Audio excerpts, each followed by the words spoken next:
programas de política compensatória promoveram a inclusão social de milhões de brasileiros. É indiscutível que nos últimos 20 anos, o Bolsa Escola, o Vale Gás, o Bolsa Família e outras iniciativas ajudaram a melhorar a renda familiar, reduziram a mortalidade infantil e aumentaram a expectativa de vida. O governo federal agora lança o Bolsa Gestante, um benefício para as mulheres grávidas e as nutrizes. Para conversar sobre essa iniciativa e contestar alguns pontos, Cidadania convidou Gilda Cabral, que é a sócia fundadora do CEFEMEA, Centro Feminista de Estudos e Assessoria. Seja bem-vinda, Dilma. Obrigada. Não seria o caso de receber mais, de braços abertos, mais uma iniciativa? Olha, nós sempre defendemos que quanto mais o governo gaste em políticas para a promoção da inclusão social, da cidadania das pessoas e das mulheres, sempre é muito, muito bem-vindo. O que nós, mulheres, estamos levantando, e muitas associações de médicos e de trabalhadores, enfim, das pessoas organizadas da sociedade, é que essa iniciativa do governo, a medida provisória MP 557, que foi assinada no dia 26 de dezembro, né? E não teve, foi uma medida provisória, primeiro, não tinha sentido ser uma medida provisória, não tem essa necessidade de um ato de força, de um ato não democrático como a medida provisória, não se justifica ser medida provisória. O outro ponto que nós levantamos é que ela é totalmente dispensável, desnecessária, não acrescenta nada, é mais do mesmo, porque inclusive a medida provisória foi para criar o sistema e o cadastro de todas as gestantes. Os R$50 é um dispositivo da medida provisória para auxiliar a mulher no transporte para o pré-natal. Mas será que há tão poucas mulheres assim que não precisem desses R$50 para ir à primeira consulta? Os R$50 são muito bem-vindos. Os 100, os 200, o quanto o governo dê e distribua para a população mais pobre. Eu não sou contra distribuir, é melhor distribuir dinheiro para os pobres e para as pessoas que precisam do que nessas corrupções da vida e no mau uso e desperdício. Mas né? nesse caso, o dinheiro tem uma destinação que é facilitar a ida para a primeira consulta. O sistema não é a primeira consulta, ele é dado só de 2 vezes no meio da gestação. Depois, quando a gestante já está 4º ou 5º mês, e no final, nos últimos meses, para ajudar no transporte para a maternidade. 2 parcelas de R$25, não é todo mês. E o que a gente discute é que no Bolsa Família, no próprio Bolsa Família, que tem uma composição de um valor fixo e um valor variável, já está previsto, aí sim, um valor mensal para as famílias que têm o gestante. O que eu, Gilda Cabral, defendo é que o governo aumentasse esse benefício para R$100, R$200 por mês, porque aí ele ia evitar o que a medida provisória está propondo, que é reduzir a mortalidade materna. Por que as mulheres morrem Eu gostaria de perguntar, desculpa te interromper, mas já insetando uma nova pergunta, Gilda. Você faz uma restrição também ao cadastro, a forma como é feito o cadastro. Ou seja, vocês do CEFEMEA contestam que esse cadastro tem uma outra intenção que não apenas vincular a mulher ao atendimento, à atenção primária. Essa medida provisória ela não tem sentido de ser para o atendimento à mulher e à saúde da mulher. O que nós entendemos é que ela foi feita para incorporar o termo nascituro na legislação brasileira, ela altera a lei orgânica 8080 da saúde, do SUS, introduz um termo nascituro, esse é o maior problema, ela é inconstitucional, a nossa Constituição garante o direito à vida, mas não desde a concepção. E eu atuo desde a Constituinte aqui nesta casa, defendendo e levando e discutindo os direitos das mulheres. É sempre uma grande guerra aqui, que temos nas casas, né, no Senado e na Câmara, para para essa luta com os fundamentalistas e os religiosos, não querendo o Estado laico. Vamos por partes, então. O que você, em outras palavras, está tentando dizer é que o cadastro serviria para, já que ele não seria privativo do SUS, ele serviria para acessar, comparar o número de mulheres que estariam esperando bebês e depois comparar se houve aborto. É isso? Não, não é isso. É o seguinte, primeiro não tem sentido você cadastrar todas as gestantes. Se é um cadastro, e como diz a medida provisória, que é da gestante de risco, e para as pessoas que morrem, porque as mulheres morrem na morte materna, são mortes, na maioria das vezes, evitáveis. E não é porque as mulheres não têm dinheiro para o transporte. As mulheres, as estatísticas, e o próprio Ministério da Saúde divulgou aí vários dados, onde as mulheres frequentam a cada vez mais meses o pré-natal. As mulheres brasileiras têm o parto em hospitais ou locais, maternidades e tal, de assistência. O que as mulheres morrem, a terceira causa-morte das mulheres morrerem na gravidez é o aborto. E a medida provisória 557 nem fala que essa é uma das maiores causas. E tem um termo, só para concluir, tem um termo na medida provisória que não existe na nossa legislação, que é mudando a legislação do SUS, garantindo o atendimento à mulher e ao nascituro durante toda a gravidez. E a obrigação de todas se cadastrarem com o nome publicado por conta desses R$50. Você há de me desculpar, mas eu vou interferir mais uma vez aqui na defesa dessa medida, porque eu tenho que me contrapor aqui à argumentação de vocês, até para que a entrevista fique mais interessante. Você concorda que é muito mais fácil, é muito mais viável e mais rápido editar uma medida provisória do que tentar conciliar os vários projetos que, segundo o próprio CEFEM aqui, tratam mais de penalizar a mulher na questão do aborto, tratam de obstaculizar o aborto como uma medida, digamos assim, de saúde pública, e alguns projetos de natureza religiosa e de natureza, digamos assim, conservadora em termos de comportamento, que cerceiam qualquer tipo de atendimento às mulheres que, por um caso ou outro, num caso ou no outro, tenham abortado. Certo? Você concorda? Sim, então, na verdade, nós estamos discutindo aqui em outra, mas, por outro lado, o governo teria que tomar uma posição.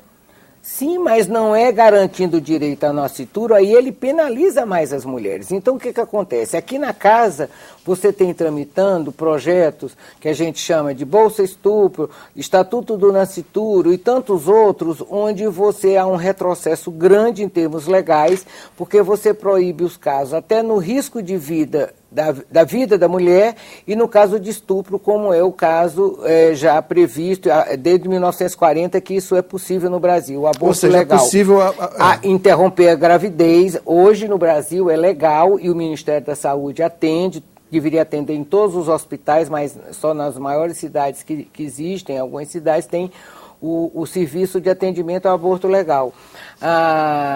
As mulheres, elas morrem porque não têm acesso, morrem nesse período, né, morte materna, porque elas não têm acesso a serviço de qualidade. Falta-lhe a alimentação adequada, o exame que detecta prematuramente o diabetes, a pressão alta para evitar a eclâmpsia e tal. Então, esses pontos cruciais para evitar a morte materna, a medida provisória não faz. Ela cria um cadastro de todas as gestantes. Um cadastro obrigatório. Obrigatório, compulsório, porque a pessoa só recebe os R$50 se tiver no cadastro. E aquela gravidez pode, até por motivo natural, um aborto espontâneo, ter sido interrompida. Entendeu? Então, não é assim de ver, os números não batem, não é uma coisa tão genérica nem despersonalizada como é o DataSUS. Hoje a gente já tem esse sistema. O Ministério da Saúde tem o CIS pré-natal. Esse sistema já existe, o cadastro já existe. Qualquer pessoa que chega para um serviço de atendimento à saúde, é feito um cadastro, um prontuário dela. Então, a medida provisória, além de ser antidemocrática, porque não veio para casa para se discutir, para debater, aqui é o espaço de elaborar leis, ela enfiou o nascituro nessa legislação em nome da defesa da saúde da mulher, e ao contrário, porque você vai ter um retrocesso muito grande, tem 20 anos que nós brigamos aqui, para não ter essa palavra nascituro. Hoje, a legislação brasileira garante o direito aos fetos, às crianças, aos bebês que nascerem com vida. Agora não, o Estado está obrigando aqui por essa lei, como já está valendo, que é obrigatório o atendimento à mãe, à gestante e ao nascituro o atendimento de saúde. Você acha que a mulher só é considerada enquanto portadora de um feto ou enquanto um veículo da criança que venha a nascer? É isso? Acho que no Brasil já tivemos muito avanço no tratar a saúde integral da mulher, porque a mulher ela precisa ter uma vida saudável não só no seu período fértil, ou seu período de mãe, que pode ser ficar grávida. Ela tem, quando adolescente, quando criança e quando na terceira idade, ela tem também problemas de atenção à saúde. Então, a saúde integral da mulher, isso já teve grandes avanços de políticas públicas nesse sentido. Só que ainda existe uma forte tendência das políticas públicas do governo brasileiro a apenas ao atendimento materno-infantil, nessa situação de gestante, parto e nesse período da mulher como uma chocadeira, digamos assim, popularmente falando e grosseiramente falando, né? Mas a rigor é como a gente às vezes se sente, porque então eu só tenho direito a ter saúde, ter uma vida saudável, no período que eu posso engravidar ou ter filho, e na minha adolescência, e na minha terceira idade, que é o meu caso agora, cadê a assistência, cadê as políticas públicas, né? E outra coisa, falando de assistência e voltando aos R$50, né, que eu digo de esmola, isso não é um dinheiro que deveria sair da saúde. Esse dinheiro é um dinheiro de assistência, é um auxílio de assistência, sim, que deveria sair do Ministério da Assistência junto com o Bolsa Família, e aqui até já prevê que o pessoal do Bolsa Família já vai receber no próprio cartão do Bolsa Família essas parcelas.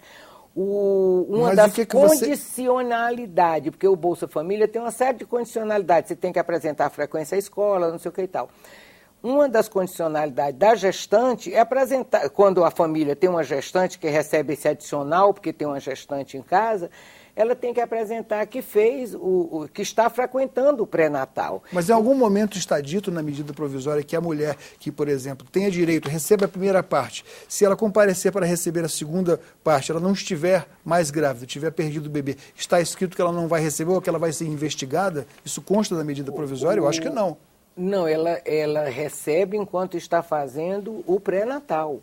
Entendeu? Aqui não se trata de interrupção de gravidez em nenhum momento, é como se não existisse, entendeu? Como se os abortos não existissem, como se as pessoas não precisassem de atendimento durante a gestação ou que quisesse interromper por um problema seu de saúde ou de vida, né? Risco de vida, que é gestante de risco. O que... Gil, diga, desculpe. Novamente eu vou te perguntar uma coisa. O que acontece? Você sabe como é que funciona aqui o Congresso Nacional, como é a política. Você sabe que há correntes religiosas aqui dentro, há correntes mais conservadoras, e que é claramente mais fácil apresentar uma medida provisória.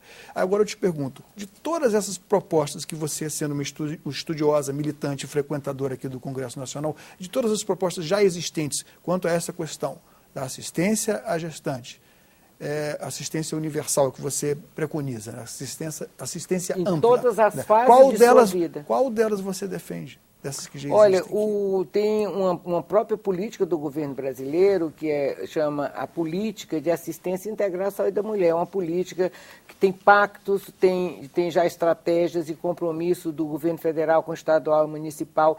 Falta de normas, estratégias e pactos e normas legais não falta. O único motivo que tem essa medida provisória para sair um dos grandes motivos, porque existem alguns aspectos aqui na medida provisória que de fato necessitaria de uma lei, não podia ser um decreto nem uma norma do Ministério da Saúde. Mas a medida provisória ainda vai ser discutida aqui no Congresso. Vai, mas não se conhece a força da oposição aqui para derrubar medida provisória nenhuma. As medidas provisórias aqui normalmente são aprovadas. Eu posso estar desinformada, mas não conheço nos últimos anos nenhuma medida provisória que chega do Executivo aqui que os deputados rejeitam. Você lembrou de alguma? Não, mas veja bem, o que acontece aqui no Congresso Nacional, quanto a essa questão, não é exatamente base do governo e oposição. Aí eu acho que o fulcro, aí a divisão muda um pouco, não pode ser feita exatamente assim. Nós já tivemos proposta de emenda constitucional, várias PECs, onde querem acrescentar à nossa Constituição o direito à vida desde a concepção. O termo nascituro traz isso embutido, porque o nascituro cria uma figura, tanto na lei orgânica da saúde e não no direito civil, né? Como hoje você tem no Código Civil o direito quando nasce com vida, e não desde que está feto. Então, isso aqui é um retrocesso muito grande para a legislação e para a situação de um Estado laico. As forças religiosas aqui, conservadoras, nas duas casas, têm aumentado muito, mas eu, por exemplo, sou uma pessoa religiosa. Eu acho que cada um tem a sua fé. Sou praticante, eu acho que cada um tem a sua fé e tem que fazer por onde justificar lá o teu Deus. Agora, o que você não pode é querer que tudo, a sua fé seja impedimento de outras que não propagam isso. E também à custa da vida das mulheres. Eu sempre digo, nós somos pela vida das mulheres. A vida das mulheres e a autonomia delas, a privacidade delas, o bem-estar delas, sim, isso nós do CEFEMIA defendemos aqui nesta casa há muito tempo. Vamos continuar defendendo, vamos estar aí quando a medida for provisória se chegar a ser discutida aqui, né? Esperamos que o governo a revogue, que isso é uma coisa totalmente desnecessária, esse ato de poder é uma truculência você baixar uma norma dessa totalmente inócua que não pega as causas principais porque as mulheres estão morrendo. As mulheres estão morrendo porque não tem exame no posto, não tem um remédio, não tem médico, não diagnostica que ela é uma gestante de risco. Não é assim nessa autoritarismo de obrigar todas as gestantes, um cadastro compulsório, a estar divulgando nomes, porque aqui tem que divulgar, porque recebe os R$50, você tem que estar no Transparência Brasil. E aí, a sua perseguição? Bom, o espaço de cidadania está aberto para quem quiser contestar tanto a medida do governo quanto o pensamento do CEFEMIA, que é uma entidade mantida não com recursos do governo, com recursos de fundações, algumas... Isso, da ONU, do UNIFEM, da ONU Mulheres, nós temos vários financiamentos. Muito obrigado, Gilda. Nosso tempo estourou. Obrigado pela sua presença. Estou às ordens e voltarei sempre para esse e outros assuntos. Mais uma vez, obrigado a você, Gilda Cabral. Eu agradeço. Cidadania conversou com Gilda Cabral, fundadora do CEFEMIA, sobre a Bolsa Gestante. Para enviar críticas, sugestões ou até mesmo baixar uma cópia deste programa via internet, acesse www.senado.gov.br/TV. Muito obrigado pela atenção e até o próximo Cidadania.